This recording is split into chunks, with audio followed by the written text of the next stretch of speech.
Let them come. What's up, everybody, and welcome to Post Hype. Today, we're going to be giving our official breakdown of the Transformers Rise of the Beast teaser trailer. And although this was merely a teaser trailer, they definitely didn't shy away from making it absolutely epic in scale and proportion.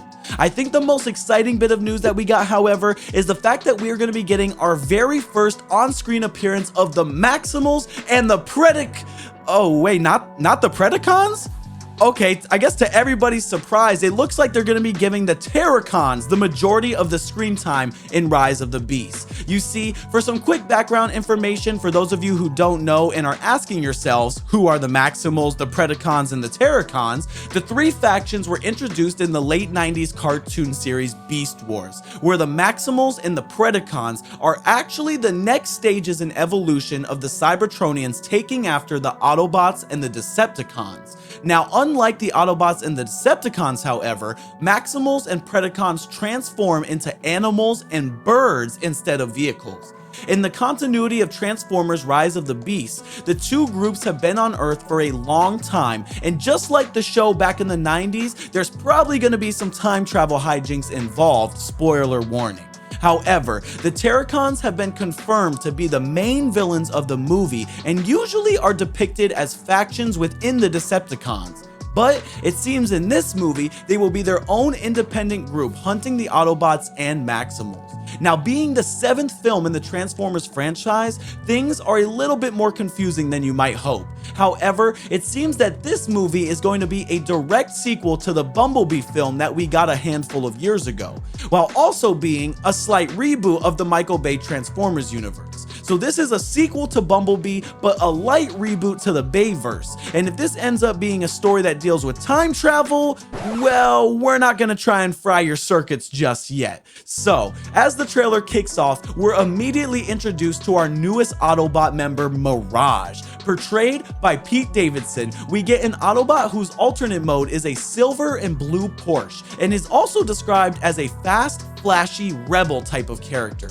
To add to the confusion, unfortunately, Jazz, who we saw only once in the 2007 Transformers film, used to be a Porsche in the original G1 cartoon series. Now, being that Jazz was Optimus's right-hand man in that film, it seems like the filmmakers this time around decided to give that flashy rebel spot to the one and only Mirage. It's cool to see this character finally being brought to the big screen, however, even though it may not be 100% accurate to the original G1 series. We also get a look at Noah, portrayed by Anthony Ramos. Noah is described as an ex-military electronics expert living in Brooklyn with his mother and younger brother. One thing to notice though is the bag that Noah has in his hand and how confident he looks standing next to Mirage in this opening scene. This is in stark contrast to what we'll see later on in the trailer, where Noah is nervous as hell. The trailer opens up with the official title crawl, Transformers Rise of the Beast, and it looks absolutely stunning. We get our first look at the Autobots logo for this movie until the camera then pans to what can only be Peru? There has been confirmed shootings at Machu Picchu, and this forest area seems to be just the perfect, beautiful type of scenery to introduce our favorite Maximal. But the trailer hits us with the phrase, "For millions of years, our world has transformed," and we get another beautiful shot of scenery until we learn that something else has awakened. What is it specifically that has awakened? Well, whether this is what they were referring to or not, this is where things really get exciting because we get our very first look at the one and only Optimus Primal, a force of nature in his alternate mode, diving into a mountainous region where it looks like both Noah and Elena, who is going to be portrayed by Dominique Fishback, are standing there in the water. Now, what are both Noah and Elena doing in the mountains of Peru? That we're not 100% certain, but we do know that somehow Optimus Primal is getting involved. Now, one thing that we love in particular is the more robotic aesthetic that they've gone with the Maximals alternate modes. It seems that they veered away from the fully animalistic nature of the Beast Wars cartoons and have decided to cover the Maximals in fur and other fabrics while still maintaining that cybertronian skeleton and armor. However, Optimus Primal's 15 minutes of fame doesn't last long before Optimus Prime jumps onto the scene immediately ready to blow his circuits away. He has that arm cannon pointed directly at Optimus Primal's face, ready to blow the Maximal leaders to smithereens, just like he did to Sentinel Prime. Now, as a lifelong Transformers fan, getting a look at these two is just absolutely breathtaking. We're getting such a G1 look from Optimus. However, I don't know if the CGI just isn't finished at this point, but there seems to be something that just doesn't sit right with us about Prime's robot mode. I don't know if it's because he doesn't have that classic grill on his lower sternum, or if it's because there's a lack of blue on the character, or what it is exactly, but something about this G1 interpretation of Prime just doesn't look right to me. And I mean, considering how good Optimus Primal looks in his alternate mode, it's a little bit unsettling. Hopefully, by the time the official film releases, we will get a more vibrant look to Optimus Prime. The next shot that we get in the trailer is of a bridge. Now, we aren't sure if this is New York or Chicago or Los Angeles. However, there have been confirmed filming sites in Los Angeles, so we're going to assume that it's there. But whatever it is, we are getting a fantastic look at Optimus and his vehicle mode traveling across the bridge.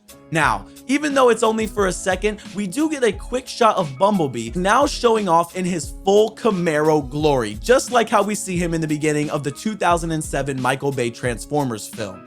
It's cool to see that they're trying to keep some form of continuity throughout the films while obviously taking liberty with things from time to time. We also see Bumblebee transform into his super cute robot mode, which everybody loves, but it does make me think, however. It's interesting to see that while Bumblebee was the Autobot who had the human companion in the original few films, this one is going to be passed to Mirage and Noah.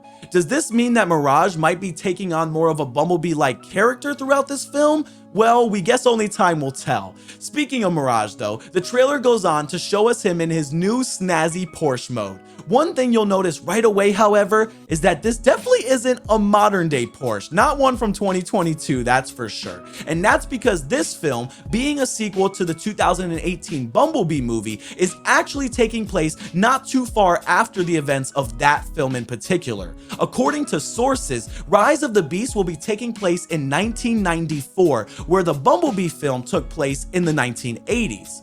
A fun fact for those of you who aren't aware, we aren't sure if this was done purposefully, but the G1 Transformers cartoon was actually released in the 80s, while Beast Wars was released in the 90s. So it's a funny coincidence that the last two movies we've gotten actually took place in the respective eras that they were originally created in. Now, the trailer goes on to give us our first look at an exhilarating car chase with Mirage and Noah. And although Mirage is characterized to be fast and flashy, it seems like we're going to be getting a little bit of a hint of his old G1 personality, where we see him using a bunch of cybertronian tricks to get away from the police in this chase scene.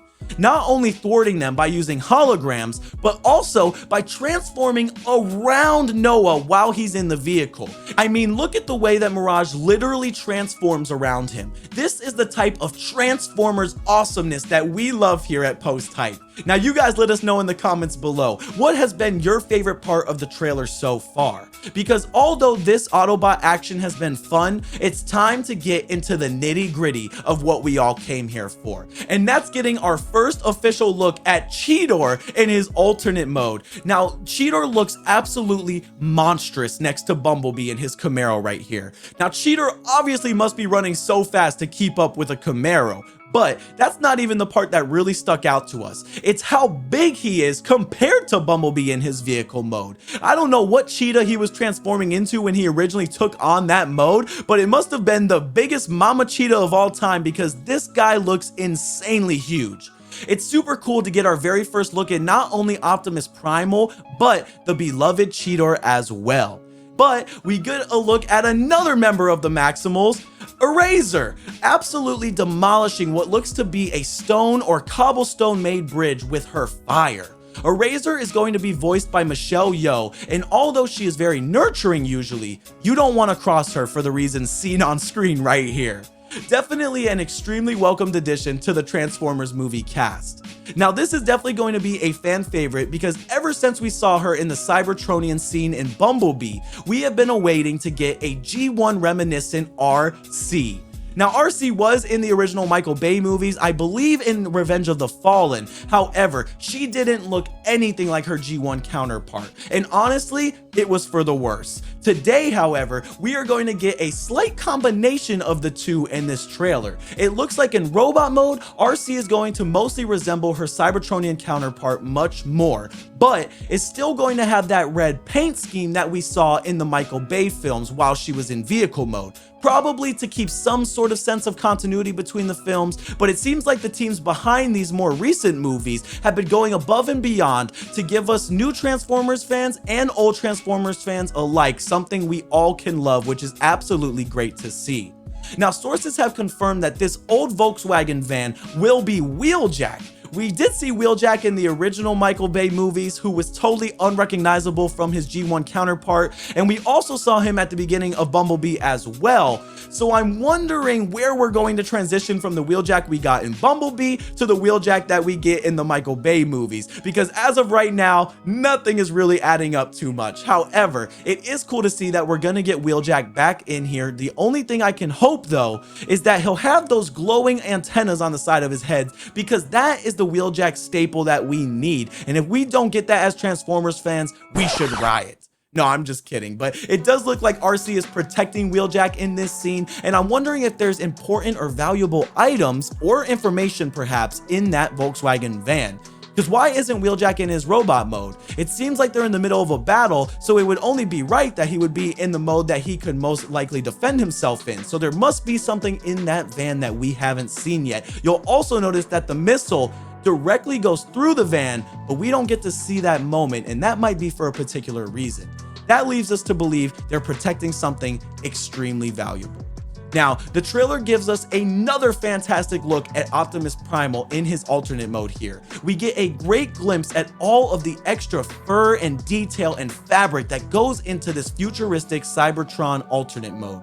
I do love the green eyes as well, and he is able to talk in gorilla form, which is obviously a change from the robot modes, or vehicle modes, excuse me, that we see for most of the Autobots. It's super cool to see that they've taken artistic liberties with not only making them look more in line with the Michael Bay films, but also keeping that Beast War vibe as well. We'd love to hear what you guys think down in the comments below. Do you like this new look that they've gone with and how it's more of an amalgamation of both the CGI from Beast Wars and from the new style of films? Or do you wish that they would have had the Maximals alternate modes look more realistic and more like animals that belong on Earth?